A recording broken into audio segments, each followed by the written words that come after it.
अस्सलाम वालेकुम, मां आहियां रूबी अली। थोड़ी देर पहिरीं हिकिड़ी ख़बर पई हले सोशल मीडिया ते। मूंखे इलाही कॉल्स पियूं अचनि, जेतिरा बि फ्रेंड्स आहिनि, मीडिया पर्सन्स आहिनि, सभिनीनि जी कॉल्स पई अचे त हिकिड़ी ख़बर आहे त तारिक रोड ते रूबी खे जेको आहे फायरिंग करे हलाक कयो वियो आहे। हू मरी वई आहे। त मरी वई आहे त मुंहिंजो रूह हिते छो पियो भटके, ऐं मुंहिंजो रूह हूं बि भटकंदो रहंदो। तव्हां जहिड़ा माण्हू जेसि ताईं हूंदा न त असां मरी करे बि मरी नथा सघूं। ज़िंदा बि असां मरियल आहियूं, मरण खां पोइ बि मरी न सघंदासीं। अजीब क़िस्म जा माण्हू आहियो। किथां आया आहियो तव्हां? केरु आहियो तव्हां? ॿ ॾींहं पहिरीं हिकिड़ी ख़बर पई हले त सकीना समो साहिबा जेको असांजी इलाही लेजेंड आर्टिस्ट आहे, उन्हनि जी डेथ थी वई आहे। अॼु वरी मुंहिंजी ख़बर पिया हलायो। सुभाणे तव्हांखे छा ज़हनी सुकून थो मिले या दिली सुकून थो मिले? अहिड़ो छा थो हासिल थिए?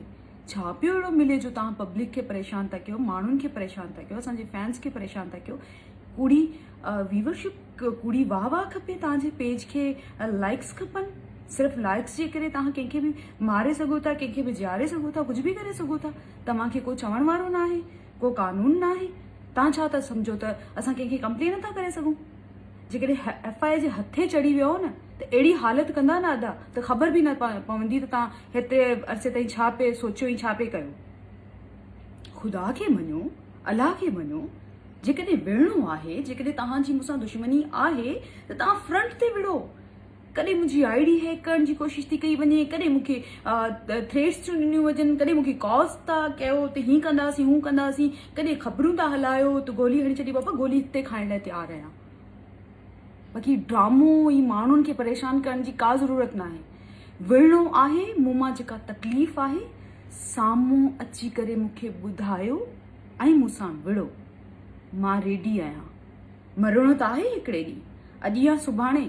ज़िंदा त पूरी ज़िंदगी मां न रहंदसि न, त मां चवां न मां क़यामत ताईं ज़िंदा रहंदसि।